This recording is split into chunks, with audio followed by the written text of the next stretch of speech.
Hello दोस्तों, मैं विकास कुमार एक बार फिर से आप सभी का नव बिहार पाठशाला में स्वागत करता हूं। कमेंट सेक्शन में बहुत सारे ऐसे प्रश्न आ रहे थे, ज्योग्राफी ऑप्शनल में कैसे आंसर राइटिंग करते हैं इसके रिगार्डिंग, और एक ओवरऑल आंसर राइटिंग का क्या तरीका होता है स्पेशली हिंदी मीडियम में, क्योंकि हिंदी मीडियम के जो विद्यार्थी हैं उन्हें कई प्रकार के ऐसे भ्रांति होते हैं कि हिंदी मीडियम में मार्क्स नहीं आता है। तो इन सब डाउट्स से रिलेटेड, साथ ही ज्योग्राफी में आंसर राइटिंग कैसे करते हैं, किन किन चीज़ों का ध्यान रखते हैं और क्या सिलेबस है, कहाँ कहाँ से क्वेश्चंस आते हैं, इन सब बिंदुओं पे चर्चा करते हुए आइए देखते हैं। तो सबसे पहले तो मैं आंसर राइटिंग का एक तरीका बता देता हूँ कि कैसे आंसर राइटिंग करना चाहिए। तो आंसर राइटिंग का जो एक बेसिक कैटेगरी हम डिवाइड करते हैं वो 3 पैराग्राफ में डिवाइड करते हैं। First introduction, second body, third conclusion. एक बहुत ही बेसिक डिवीज़न है, लेकिन क्वेश्चंस में कितने सब पार्ट्स हैं। कभी कभी एक डायरेक्ट क्वेश्चन होता है तो वो 3 पैराग्राफ में हो सकता है, लेकिन कभी कभी एक में कई प्रकार के क्वेश्चंस होते हैं तो उसके अकॉर्डिंग हम उसको और पैराग्राफ में बांट सकते हैं। साथ ही इसमें कुछ और एडिशनल पैराग्राफ भी ऐड कर सकते हैं, जैसे कि मान लीजिए सुझाव देना है या फिर सरकारी प्रयास किए जा रहे हैं उसके बारे में बताना है, क्या चुनौतियां हैं उसके बारे में बताना है। तो इसके अकॉर्डिंग आप अलग अलग पैराग्राफ में डिवाइड कर सकते हैं। साथ ही एक डाउट यह भी रहता है कि जो बीपीएससी है उसकी आंसर राइटिंग पैराग्राफ फॉर्म में करना चाहिए या पॉइंट फॉर्म में। तो इसका कहीं भी ऐसा कोई रिटेन या औपचारिक रूप से बीपीएससी द्वारा ऐलान नहीं किया गया है कि हाँ, अगर आप पैराग्राफ में लिखते हैं तो आपको मार्क्स नहीं मिलेगा, या आप पॉइंट में लिखते हैं तो आपको मार्क्स ज़्यादा मिलेगा या नहीं मिलेगा। ऐसा कुछ नहीं है। अगर जो क्वेश्चन का डिमांड है उस डिमांड का फुलफिल आप किए हैं, चाहे वो पैराग्राफ में हो या फिर पॉइंट फॉर्म में हो, तो आपको उस प्रश्न के लिए प्रॉपर आंसर मिलेगा। हाँ, साथ ही ऐसा ना हो कि आप कुछ लिख रहे हैं तो लीक से हट के जाके स्टोरी बनाते जा रहे हैं और वो पढ़ने में ही नीरस हो गया। तो फिर जब पढ़ने में ही मन नहीं लग रहा है, टीचर उसको ठीक से पढ़ेगा ही नहीं तो क्या मार्क्स देगा। तो आपको अपने आंसर को किस तरह से इंटरेस्टिंग बनाना है, तार्किक ढंग से इंटरेस्टिंग बनाने के लिए का मतलब ये नहीं है कि हम लीक से हट के कुछ उलूल जुलूल बातें लिख दें, तो ऐसा नहीं करना है। तो सबसे जो बेस्ट वे ये है कि आप पैराग्राफ और पॉइंट दोनों का मिक्स फॉर्म में आंसर लिखें। इससे आपको किसी प्रकार का डाउट भी नहीं होगा, और जहां आपको लगता है कि बहुत लंबा स्टोरी जा रहा है वहां छोटे छोटे आप पॉइंट फॉर्म में डाल दें। तो इससे क्या होता है ना कि जब हम पैराग्राफ पढ़ते हैं, पैराग्राफ पढ़ते पढ़ते बोर होने लगते हैं और उसका कोई एक लंबी बातें लिखनी है, उसको अगर छोटे छोटे पॉइंट्स में लिख दिए हैं तो ईजिली रीडेबल हो जाता है, थोड़ा इंटरेस्टिंग हो जाता है। तो इससे आपका आंसर इंटरेस्टिंग भी रहेगा, टीचर्स पढ़ेंगे भी, और उसको आपका भी मतलब डाउट नहीं रहेगा कि हाँ मैंने ऐसा लिख दिया वैसा लिख दिया। दोनों का मिक्स है। चलिए बात करते हैं कुछ बेसिक एग्जाम्पल के साथ। अभी जो मैं कॉपी आप लोगों के साथ शेयर करने वाला हूँ वो ये मेरी खुद की कॉपी है। जब मैं प्रिपरेशन कर रहा था तो उस टाइम पे मैं अपने फ्रेंड के साथ एक ग्रुप बनाया था, और उस ग्रुप में कुछ जो प्रीवियस ईयर के क्वेश्चंस आ रखे होते हैं और कुछ जो क्वेश्चंस इंपॉर्टेंट होते हैं उस क्वेश्चंस का प्रैक्टिस करता था। और तो एक कैसे आंसर लिखता था वो मैं आप लोग के साथ शेयर करता हूँ। जैसे पहला क्वेश्चन है अपर्दन चक्र से संबंधित, अपर्दन चक्र किसे कहते हैं और अपर्दन चक्र के बारे में डेविस तथा पैंग के विचारों को तुलनात्मक रूप से समझाएं। तो इसकी बात अगर करते हैं तो सबसे पहले तो मैंने अपर्दन चक्र का परिभाषा लिखा है, वो उस टाइम का है तो हो सकता है कुछ ग्रामेटिकल मिस्टेक होगा तो उसे अवॉइड कीजिएगा, क्योंकि मैंने बिल्कुल जैसे टाइम पीरियड के अंतर्गत ही लिखा था कि फिक्स टाइम में ही लिखना है। तो जैसे मैंने लिखा है कि अपर्दन चक्र से तात्पर्य उत्थित भूभाग का बाह्य एवं आंतरिक कारकों द्वारा लगातार अपर्दन के फलस्वरूप समतल प्राय मैदान में बदलना है। इसके बाद लिखा कि अपर्दन चक्र का मत सबसे पहले किसने दिया, उसे क्या कहते थे। उसके बाद मैं अपर्दन चक्र का जो डेविस का सिद्धांत है उसका चर्चा किया हूँ, बहुत शॉर्ट में चर्चा किया हूँ, उसकी मान्यताओं को लिखा है और उसके बाद नीचे उसके डायग्राम को भी दिया है। इसके बाद चूंकि ये डेविस और पैंक दोनों के विचारों को तुलनात्मक रूप से बताना है और अपवर्तन चक्र की परिभाषा भी, तो परिभाषा बताने के साथ साथ पहले डेविस का एक्सप्लेन किया हूँ। डेविस के एक्सप्लेन करने के बाद यहाँ देखिए डेविस का जो 3 अवस्था है, युवा अवस्था, प्रौढ़ावस्था, वृद्धावस्था, उसके बाद मैं पैंक के अपवर्तन चक्र का भी एक्सप्लेन किया हूँ, उसका जो डायग्राम है उसे भी बनाया हूँ, और बहुत शॉर्ट में पैंक का भी जो ढाल प्रतिस्थापन है, जो अपवर्तन की जो 5 अवस्थाएं हैं उसका एक्सप्लेन किया हूँ। तो ये तो करना ही है, इतना इसलिए किया हूँ क्योंकि ये 50 मार्क्स का क्वेश्चन है, ये 50 मार्क्स का क्वेश्चन है। तो 50 मार्क्स के क्वेश्चन में ऑन एन एवरेज आपको 4 से 6 पेजेस के में लिखना होता है, लेकिन ये क्वेश्चन बड़ा है तो 5 पेज मिनिमम तो हो जाए तो अच्छा है, 4 से 5 पेज। तो मैं भी उतना करने का प्रयास किया था, लेकिन टाइम भी फिक्स रखना है, बहुत ज़्यादा समय नहीं ले लेना है। डेविस और पैंक एक्सप्लेन करने के बाद मैं दोनों में तुलना कर रहा हूँ, क्योंकि लिखा हुआ उनके विचारों में तुलना करें। तो उनके विचारों में तुलना करने के लिए सिर्फ भिन्नताएं नहीं लिखनी है, भिन्नताएं के साथ साथ हमें समानताएं भी लिखनी है। पहले समानता देखते हैं, तो समानता किन किन चीज़ों के आधार पर देखते हैं। तो उत्थान के आधार पर समानता देखते हैं। तो उत्थान के आधार पर जब देखते हैं तो अपवर्तन के लिए उत्थान को आवश्यक माना है डेविस एवं पैंक दोनों ने। अपवर्तन चक्र के आधार पर दोनों ने ही अपवर्तन क्रिया को अपवर्तन चक्र कहा है। अपवर्तन तल के संदर्भ में दोनों ने ही अपवर्तन क्रिया को कहा है कि तब तक चलती रहेगी जब तक कि नदी अपने आधार तल को प्राप्त न कर ले। अपवर्तन कारक भी दोनों का सेम ही है, दोनों ने सिर्फ नदी को ही अपवर्तन कारक माना है संप्रदाय मैदान के संदर्भ में भी। तो इस तरह से हम देख रहे हैं कि जब हम उनके विचारों को तुलना कर रहे हैं तो तुलना सिर्फ भिन्नता नहीं होता है, क्योंकि कई लोग ऐसा मिस्टेक कर देते हैं कि तुलना में सिर्फ भिन्नताएं लिखते हैं, समानता की बात नहीं करते। तो समानता भी लिखते हैं, तो अलग अलग आधार पे इस तरह से आपको याद करने में भी बहुत ईजी रहेगा कि इस आधार पे उसके बाद भिन्नताएं देखते हैं। तो जब हम भिन्नताएं देखते हैं तो भिन्नताएं भी अलग अलग संदर्भ में देख रहे हैं। सबसे पहले उत्थान के संदर्भ में डेविस ने कहा था और पैंक ने कहा था। एक्चुअली इसमें एक से ज़्यादा पॉइंट थे, इसलिए मैंने लाइन खींचकर दोनों को अलग अलग कॉलम में दिखा दिया। उसके बाद ढाल के संदर्भ में, उसके बाद अपवर्तन के संदर्भ में। तो इस तरह से मैंने यहाँ पे भिन्नताएं दिखाई हैं, और लास्ट में मैंने एक जो कंक्लूजन था, निष्कर्ष था, वो लिख दिया था। आप चाहें तो और भी स्ट्रॉन्ग निष्कर्ष लिख सकते हैं, मेरे पास टाइम कम था इसलिए मैंने ऐसे लिखा था। ये 50 मार्क्स का क्वेश्चन था, इसलिए मैंने टोटल 4 पेजेस का यूज किया है। आप इससे ज़्यादा भी यूज कर सकते हैं, लेकिन टाइम मैनेजमेंट का ध्यान रखते हुए। इसके बाद बात करते हैं, दूसरा क्वेश्चन है, ये 25 मार्क्स का क्वेश्चन है।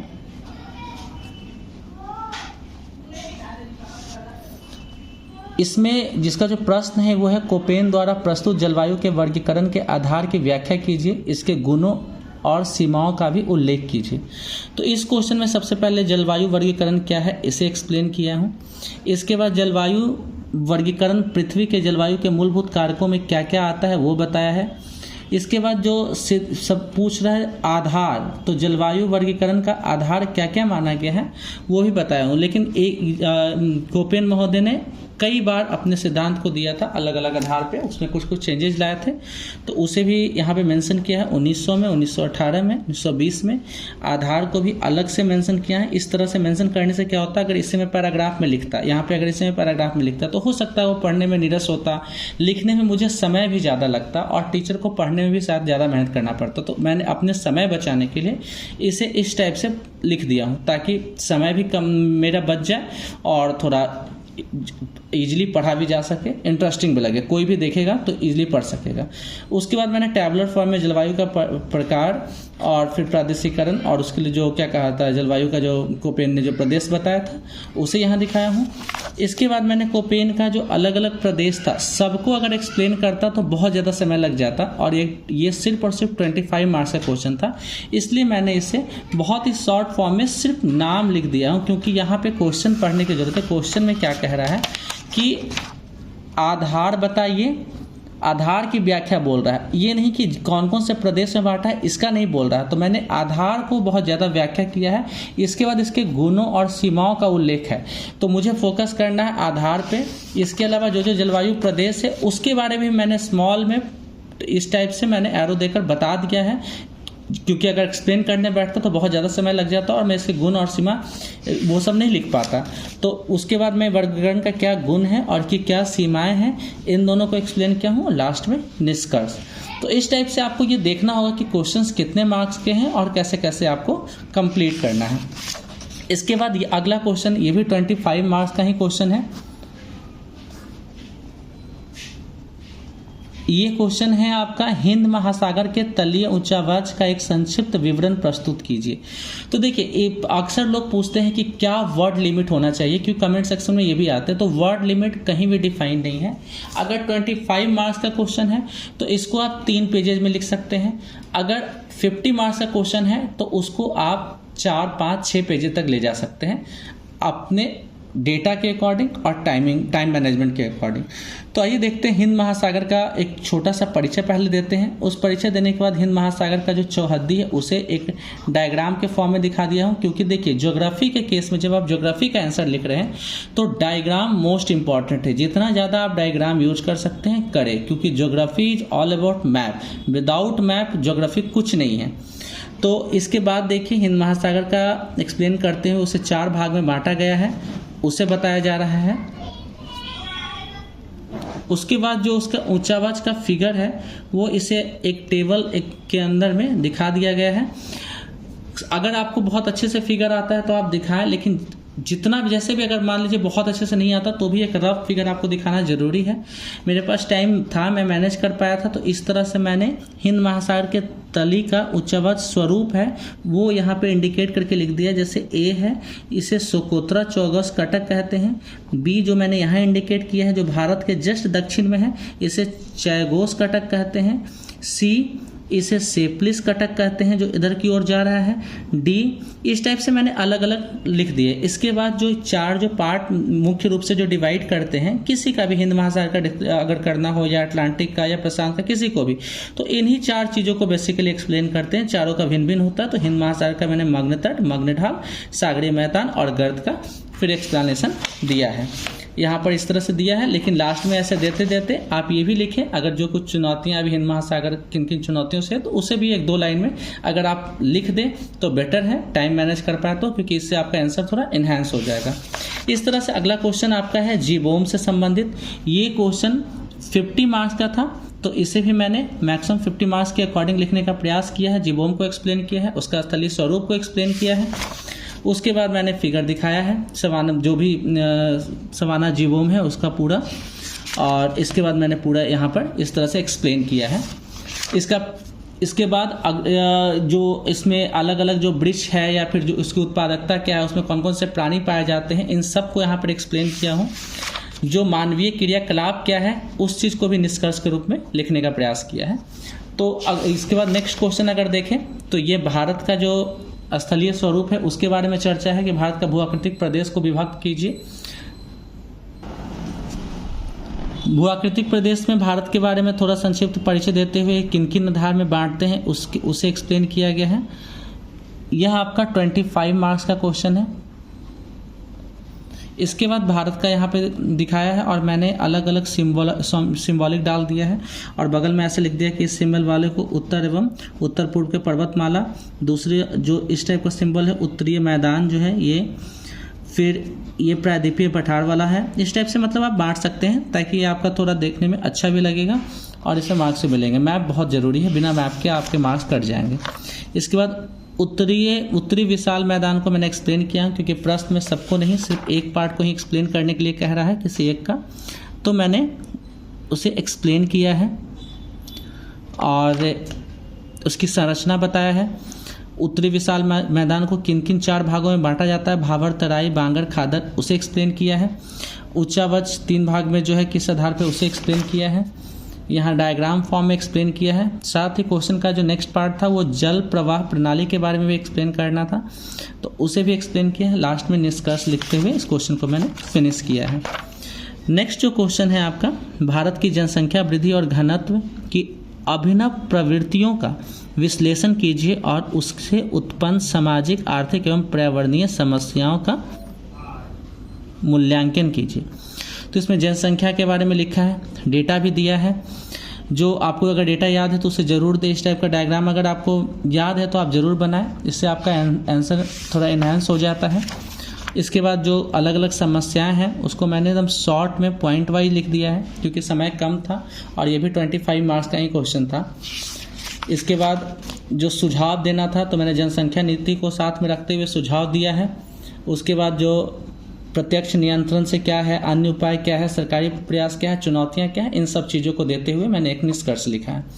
तो इस टाइप से जो भी मतलब क्वेश्चंस हैं उसका इसका आंसर मैंने इस टाइप से लिखा है। इसका PDF आपको डिस्क्रिप्शन बॉक्स में टेलीग्राम लिंक दिया हुआ है, उस पर क्लिक करके आप इसका PDF प्राप्त कर सकते हैं और आप देख सकते हैं कि कैसे आंसर राइटिंग मैंने किया था।